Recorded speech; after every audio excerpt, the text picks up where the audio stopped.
আসসালামু আলাইকুম, প্রত্যেককে স্বাগত জানাচ্ছি আজকের এই ভিডিওতে আমরা কথা বলবো 19তম শিক্ষক নিবন্ধনে কারা ভৌত বিজ্ঞান পদে আবেদন করতে পারবে এই বিষয়ে আজকে কথা বলবো। সো আপনারা জানেন 19তম শিক্ষক নিবন্ধনের সার্কুলার প্রায় সন্নিকটে। তো যারা আপনারা পরীক্ষা দেবেন 19তম শিক্ষক নিবন্ধনের, এখন থেকে একটু ভালো করে প্রিপারেশন নেবেন। তো 19তম শিক্ষক নিবন্ধনে যারা ভৌত বিজ্ঞান পদে পরীক্ষা দিবেন তাদের আবেদনের যোগ্যতা লাগবে স্নাতক পাস অথবা ডিগ্রি পাস, এবং অবশ্যই ভৌত বিজ্ঞানে পদার্থ এবং রসায়ন থাকতে হবে 300 মার্কের।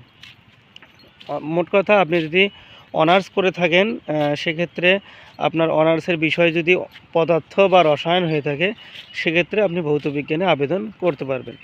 একই সঙ্গে যারা ডিগ্রি করেছেন, অর্থাৎ সিম্পল ডিগ্রি, যারা বিএসসি পাস করেছেন, তাদের মধ্যে যদি কারো পদার্থ বা রসায়ন থাকে, যে কোনো একটি থাকে, তাহলে আপনারা অবশ্যই কী করতে পারবেন, ভৌত বিজ্ঞানে আবেদন করতে পারবেন। অর্থাৎ ডিগ্রিতে যদি 3 বছর, সেক্ষেত্রেও কোনো সমস্যা হবে না, শুধুমাত্র ভৌত বিজ্ঞান পদে আবেদন করতে পারবেন, কলেজ পর্যায়ে আবেদন করতে পারবেন না। তো কলেজ পর্যায়ে আবেদন করতে হলে অবশ্যই মাস্টার্স করতে হবে আপনাদের, যারা ডিগ্রি করেছেন। আর যারা অনার্স করেছেন তাতে অনার্স দিয়েই, অনার্সের যে সার্টিফিকেট রয়েছে সেটা দিয়েই আপনারা মূলত ভৌত বিজ্ঞানে এবং কলেজ পর্যায়ের পদার্থ বিজ্ঞান বা রসায়নে আবেদন করতে পারবেন। সো এটা হচ্ছে আপনাদের মেসেজ দেওয়ার উদ্দেশ্যে এই কথা।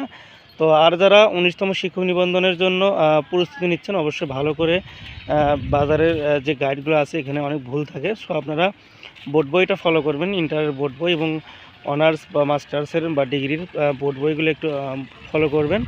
পাশাপাশি আপনি যদি 19তম শিক্ষক নিবন্ধনের কোর্স করতে চান, অবশ্যই আমাদের কোর্সে আপনি চাইলে অংশগ্রহণ করতে পারেন। স্ক্রিনে তার নাম্বারটিতে যোগাযোগ করে আপনি চাইলে অংশগ্রহণ করতে পারেন।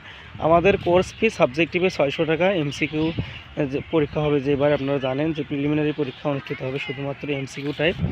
সো এখানে কোর্স ফি নির্ধারণ করা হয়েছে 600 টাকা, আর জেনারেল পার্টের কোর্স ফি হচ্ছে 500 টাকা।